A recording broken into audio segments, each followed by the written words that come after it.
Salmo 20. Jehová te oiga en el día del conflicto. El nombre del Dios de Jacob te defienda. Te envíe ayuda desde el santuario y desde Sión te sostenga. Haga memoria de todas tus ofrendas y acepte tu holocausto. Sela. Te dé conforme al deseo de tu corazón y cumpla todo tu consejo.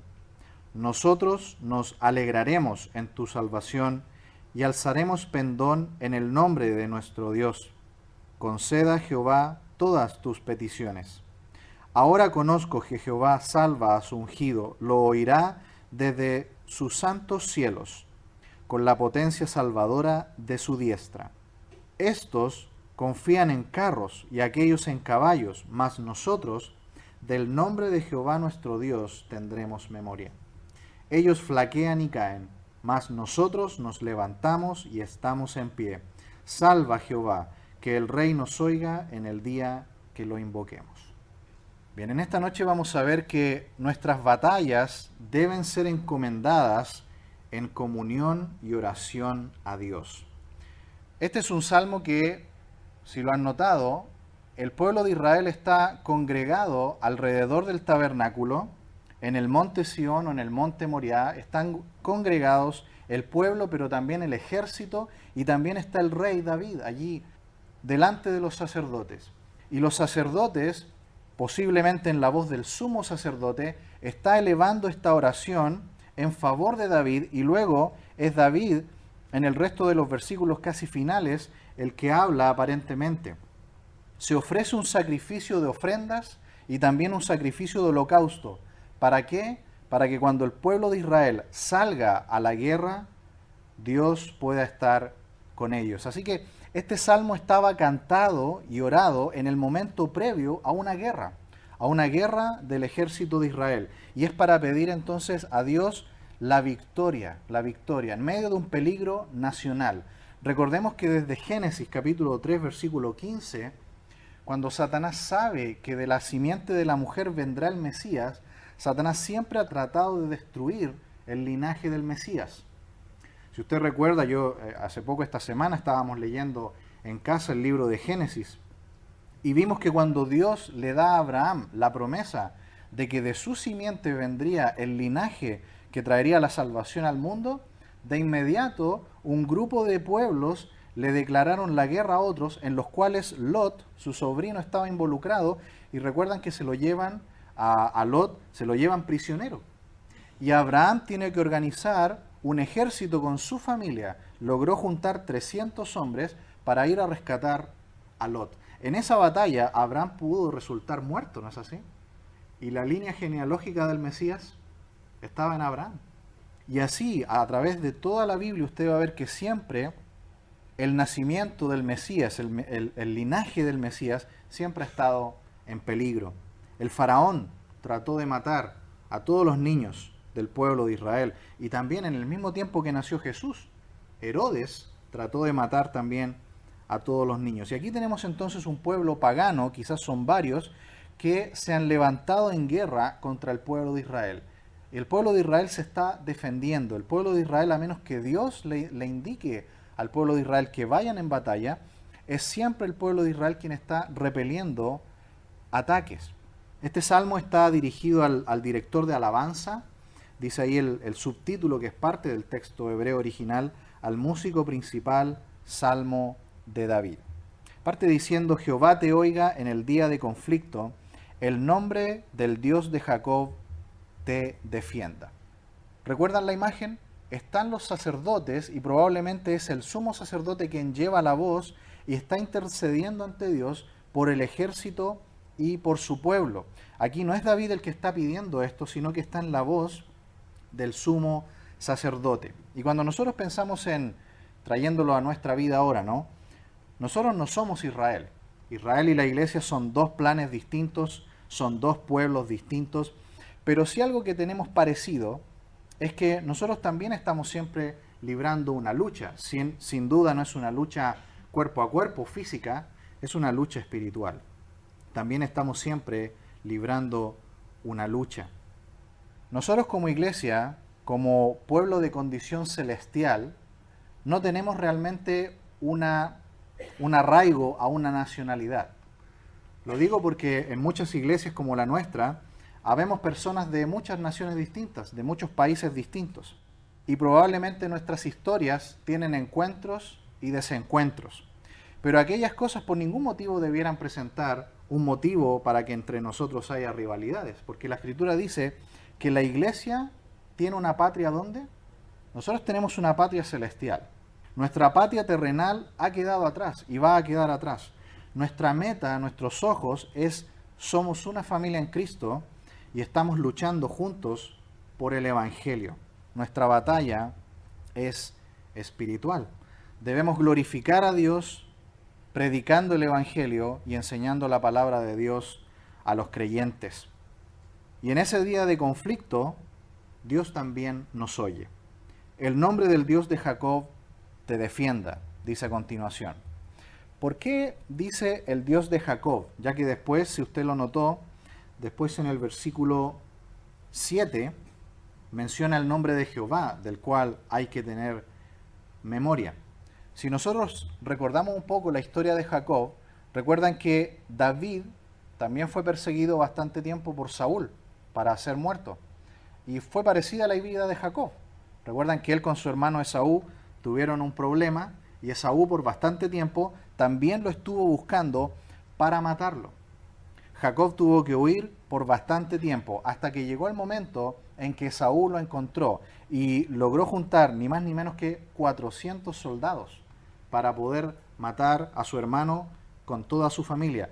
Pero si usted lo revisa después con tiempo en su casa, el relato en Génesis capítulo 33, dice la Biblia que Jacob se puso delante de su familia, de las mujeres, de los niños, y al frente estaba Esaú con 400 hombres listos para acabar con toda esta familia.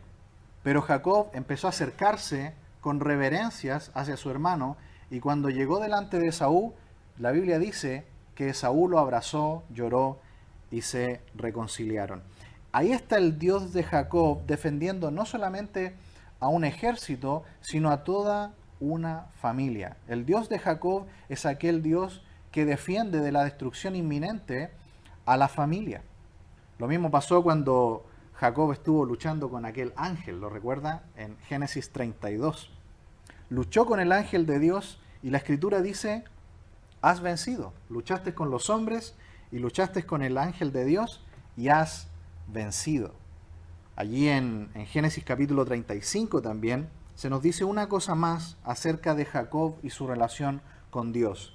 Dice ahí el texto: y levantémonos y subamos a Betel, y haré allí altar al Dios que me respondió en el día de mi angustia, y ha estado conmigo en el camino que he andado. Ese es el Dios de Jacob. El Dios que protege al pueblo, el Dios que nos protege en el día de la angustia, en el camino por el cual nos haya tocado transitar. Nosotros como iglesia también tenemos una lucha, pero tenemos un vencedor, que es nuestro Señor y Salvador Jesucristo, y Él venció mucho más. Él venció a Satanás, venció al pecado y a la muerte en la cruz del Calvario, y al resucitar de los muertos, Él estampó esta victoria para nuestras vidas, en favor de nosotros. Así que nosotros, así como David y el ejército en este momento tenían una misión de ir a una batalla para proteger a la nación de Israel, nosotros como iglesia en el día de hoy también tenemos que librar esta lucha que es espiritual, que es penetrando en la oscuridad del mundo con la luz del Evangelio. Y tenemos no a David, tenemos a alguien mayor, al Señor Jesucristo, que venció al pecado, a la muerte y a Satanás. Así que tenemos todos los medios para que podamos estar cumpliendo esta misión. ¿La estamos haciendo? ¿Estamos aprovechando cada oportunidad para compartir del Evangelio a otros? Dice el versículo 2: te envía ayuda desde el santuario y desde Sión te sostenga. Aquí en este salmo entonces estamos viendo que nuestras batallas deben ser encomendadas a Dios en comunión y en oración. Y eso es lo que está haciendo David en este salmo con el pueblo. Ahora dice: te envía ayuda desde el santuario. Aquí todavía, si usted nota, es el sumo sacerdote el que está haciendo estas plegarias a Dios, y él está diciendo que desde la presencia de Dios viene la ayuda para el pueblo de Israel. Porque en el santuario, en ese tiempo, recuerde usted que el templo todavía no estaba construido, el templo lo construyó Salomón, el hijo de David. Por lo tanto, en el monte Moriah solamente estaba el tabernáculo, pero ahí estaba la presencia de Dios, ahí estaba el arca del pacto. Y desde ese lugar entonces han hecho esta reunión para encomendar al ejército a la guerra. Nosotros no necesitamos ningún lugar especial para hacer esto. Nosotros en cualquier lugar donde estemos podemos orar directamente al Padre por medio de Cristo.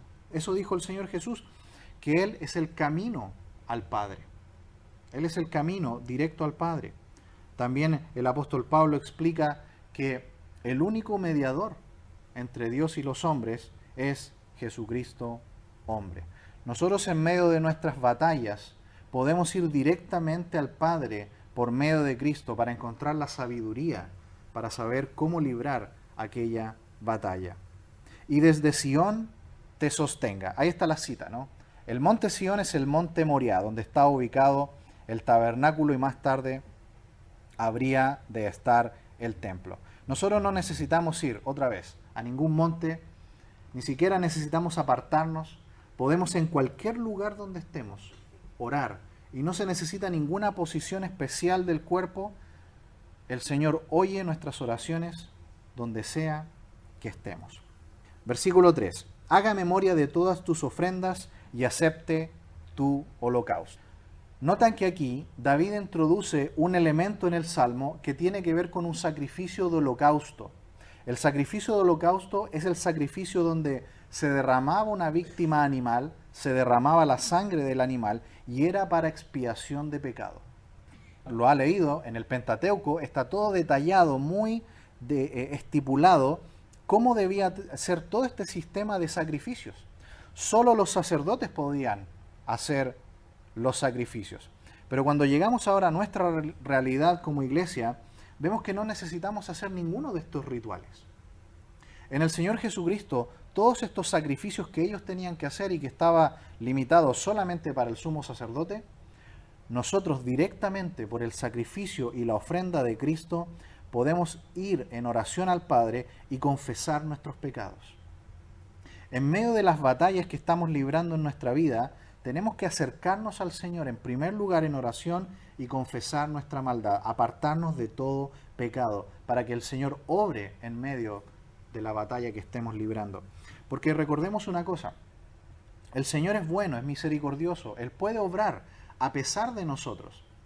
Pero si en nuestra vida estamos permitiendo el pecado, si estamos consintiendo el pecado, tarde o temprano vamos a sufrir las consecuencias del pecado. Y en medio de ese ambiente, el Señor no puede bendecirnos como Él quisiera hacerlo. E incluso, como dice la epístola a los Hebreos, Él como Padre amoroso debe disciplinarnos y muchas veces castigarnos. El pueblo de Israel, antes de ir a la guerra, antes de buscar la victoria en Dios, lo que hacen es ofrecer un sacrificio de expiación por el pecado. Y eso tenemos que hacer nosotros también. Pero lo bueno es que ahora ya tenemos a Cristo, no tenemos que hacer nada más. Solamente ir con un corazón contrito y humillado que el Señor jamás va a rechazar, confesar toda nuestra maldad y el Señor nos va a recibir. Esa es la promesa que tenemos. Allí dice, y acepte tu holocausto. Es muy posible que, como usted sabe, en la poesía del Antiguo Testamento, es diferente a nuestra poesía castellana. Nuestra poesía se caracteriza por la rima. Pero en el hebreo no hay rima, sino que hay paralelismo de pensamientos. Por eso que usted ve un versículo de los Salmos y siempre hay dos ideas que se contraponen. Aquí tenemos por un lado, haga memoria de tus ofrendas y acepte tu holocausto. Es muy probable que, estipulado como están los sacrificios del Antiguo Testamento, primero se ofrecía una ofrenda de gratitud y después se ofrecía la ofrenda de holocausto por el pecado. Así que, cuando el pueblo de Israel, encabezados por el rey David, antes de ir a la guerra, buscando la victoria en Dios, ellos ofrendan a Dios en gratitud primero y después ofrecen un sacrificio por sus pecados. Siempre, hermanos amados, vayamos al Señor en confesión de pecado. Antes de buscar la victoria en la batalla que podamos estar librando, en medio de la situación en la que estemos, como la que estaba enfrentando aquí David y el ejército y el peligro inminente de este ejército invasor, lo que hacen es acercarse al Señor, buscarlo en comunión y piden perdón por sus pecados. El Señor siempre bendice a un pueblo que confiesa sus pecados y se aparta. Es muy notorio que ese Sela, que está al final del versículo 3, esté justo ubicado allí, después de la confesión de pecado. Porque recuerdan que lo estudiamos antes en los salmos anteriores. Este es un símbolo musical que significa pausa, pero no solamente pausa, significa que descansan las voces y hay un interludio instrumental de música solamente, solo instrumentos. Y los que han estudiado profundamente este tema dicen que cuando hay un Sela en los salmos, significa que la gente tiene que meditar en lo que acaban de cantar durante el interludio musical, instrumental, solo de música con instrumentos. Y luego continúan las voces cantando. El Señor quiere que meditemos en esto antes de seguir buscando la victoria en Dios, en medio de la batalla que podamos estar librando. A continuación, el sumo sacerdote, posiblemente dice en el versículo 4, te dé conforme al deseo de tu corazón y cumpla tu consejo. Aquí hay algo muy práctico que nosotros podemos ver en este salmo. Notan que una persona está pidiendo por otra, una persona está orando por la otra. Y hermanos amados, eso es algo que nosotros siempre también tenemos que tratar de hacer en nuestras vidas. Pedir a otros que oren por nosotros. Aquí el sumo sacerdote está orando por el ejército y sobre todo por el rey, porque más adelante va a hablar del ungido. El ungido ahí es el rey que encabeza el ejército en esa batalla que viene a continuación. ¿Compartimos nuestras peticiones, nuestras gratitudes a otros? ¿Estamos orando unos por otros? Yo sé que a veces lo hacemos formalmente, como en una reunión como esta, pero una práctica muy buena que tiene la familia de Dios es siempre estar compartiendo nuestras cargas. No permitamos que estamos pasando una prueba, una situación difícil y nadie se entera. Tengamos confianza porque en el amor de la familia de Cristo podemos compartir nuestras cargas y pedir a otro, ora por mí, estoy pasando por un momento difícil. Tengo una situación de salud, ora por mí, tengo un desafío el día de mañana. Podemos estar haciendo esto. Aquí el sumo sacerdote está orando por el ungido de Dios, por el rey y también por el ejército. El Señor va a escuchar la oración de su pueblo cuando es hecha conforme a su voluntad. El apóstol Juan, en 1 de Juan 5:14, escribió, esta es la confianza que tenemos en Él, que si pedimos alguna cosa conforme a su voluntad, Él nos oye. Aquí también hay algo importante que tenemos que considerar. Nosotros a veces podemos pedir algo a Dios en oración, que es la voluntad de Dios. Pero no siempre Dios, en su soberana voluntad, va a darlo. Por ejemplo, nosotros podemos pedir al Señor en oración que salve a alguien, que es una persona incrédula y que hemos orado por mucho tiempo por esa persona. ¿Es una petición en su voluntad? Sí, Dios quiere salvar. Dios quiere que todos vengan al arrepentimiento y al conocimiento de la verdad. Pero no sabemos si Dios va a conceder esa petición. Podemos pedir que una persona que está en un momento muy difícil de salud, podemos pedir por su vida y pedirle, Señor, salva a esta persona. ¿Es una petición de acuerdo a su voluntad? Sí, porque el deseo de Dios es salvar a las personas. Pero no siempre, aunque sea una petición de la voluntad de Dios, el que tiene la decisión final es Dios. Por eso que es una petición de fe a Dios, pero buscando la decisión de Dios como respuesta final. También dice el sacerdote, y cumpla todo tu consejo. ¿Cuándo se pide esto? Cuando el pueblo de Israel se ha acercado, ha buscado al Señor en comunión y ha pedido perdón por sus pecados. Versículo 5. Nosotros nos alegraremos en tu salvación. y alzaremos pendón en el nombre de nuestro Dios. Conceda a Jehová tus peticiones. Notan que cuando el pueblo de Dios ora de esta manera, hay confianza en la oración. Cuando nosotros venimos al Señor en comunión, buscando su sabiduría, cuando venimos al Señor y confesamos nuestros pecados, antes de pedir lo que nosotros queremos, hay confianza en la oración e incluso hay alegría en la oración. Porque aquí dice, nos alegramos en tu salvación. Decimos, Señor, cual sea la decisión tuya, cual sea tu voluntad, nos alegramos en la decisión que tú has tomado.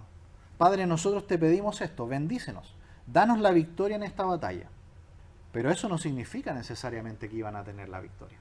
Pero salen confiando en que en Dios Él va a dar la mejor decisión de su soberana voluntad.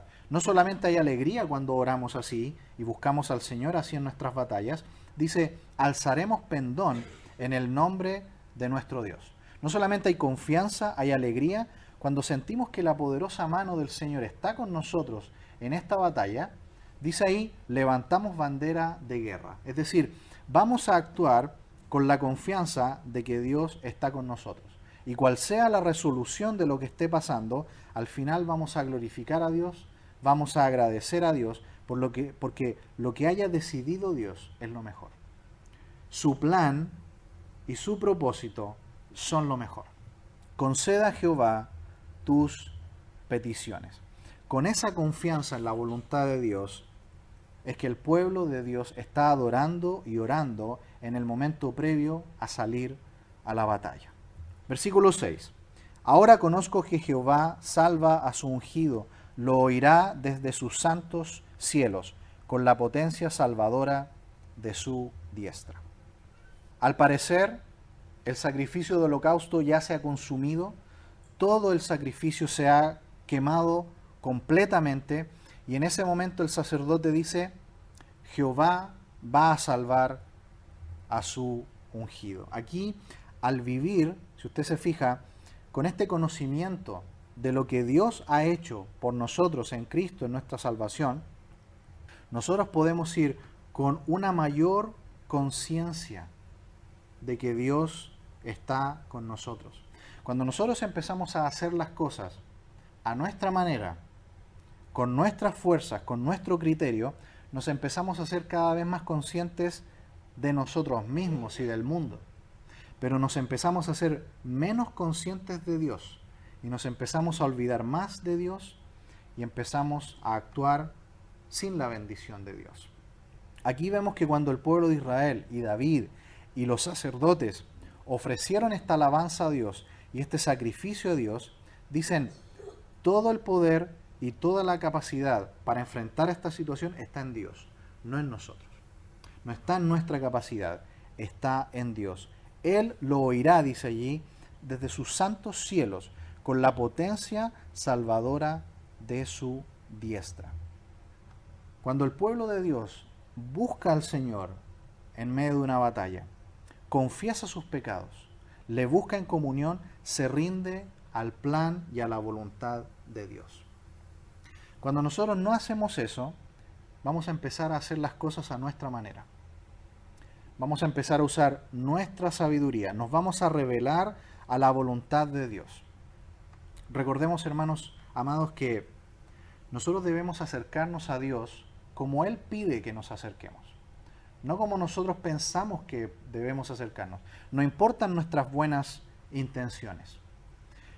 Dios pidió claramente que Él quería derramamiento de sangre.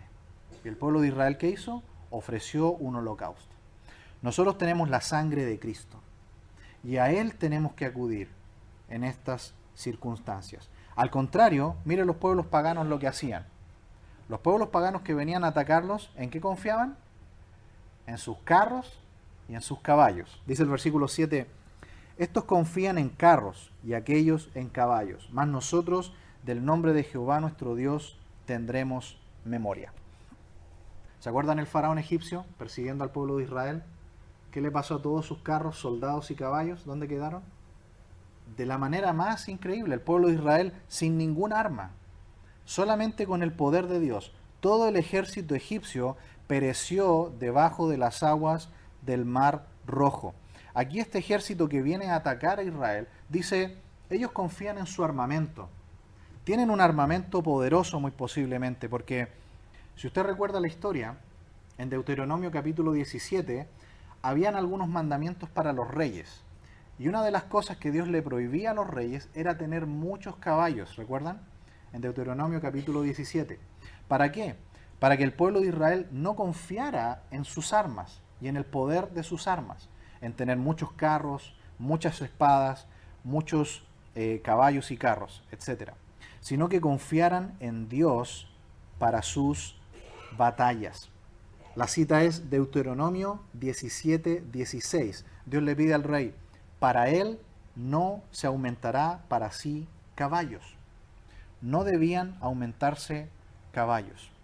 Vemos tristemente que luego, en la historia del pueblo de Israel, el hijo de David, Salomón, la Escritura nos dice que él sí aumentó muchísimo el armamento del ejército. Muchos caballos y muchos carros.